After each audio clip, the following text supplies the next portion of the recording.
In a battle of the Romeros, we got second-seeded Demetrius Romero of Utah Valley picking up the 6-0 shutout of seventh-seeded Caleb Romero of Ohio State, racking up that All-America honor and getting into the semis. Demetrius, how you feeling? I feel good. That was a good match. I started off a little slow yesterday, but just had to get that first one out, and now we have it rolling. What was working for you today? Yesterday I felt like I didn't move my feet as much.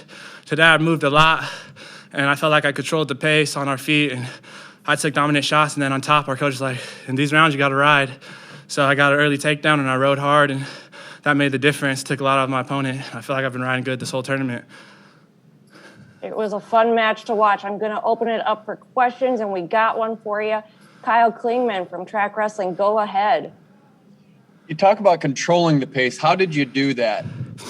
Well, I knew he was going to try to shoot a blast double, try to catch me walking in, so I just circled the whole time.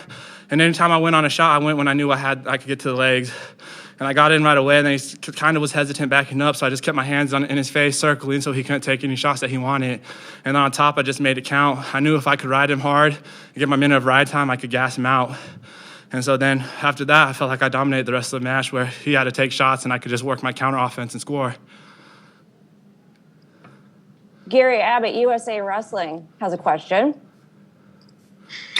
So two guys from UVU in the semis, right? I mean, what's that say about your program, about the journey you've been on to get here as part of that? And, obviously a chance to let people know about all the good stuff going on up there in Utah.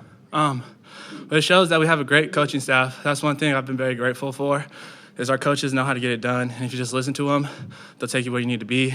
We also have a good team. We have great teammates that we could build around. Being a smaller school, we're not getting 10 guys every year that are, All-American status. We're getting a few guys, but we're making the most out of it. We have a great community around us that's always putting into the program and boosting our confidence. And it shows we can get it done even as a small school. And we're bringing in those guys that we need to bring to build a dynasty. Got another question from KJ Pilcher. KJ. Coaches. Is there a specific coach that you work with directly, or who has the most influence or impact on you from the coaching staff? From the coaching staff, the most influence on me, it'd definitely be Ethan Lofthouse. I'm very close with him. He'd be like a father figure to me in some ways, where he's always just kind of helped me build and pointed out the rights and wrongs. He's like, being a younger guy coming to college, you have your hiccups when you're trying to get better. He's always put me on the right path, and that's what a father does. So he's always been like a father figure, a big brother figure for me, and that's what really drove me. When I'm in a match, I just see him in my corner. He tells me to do something.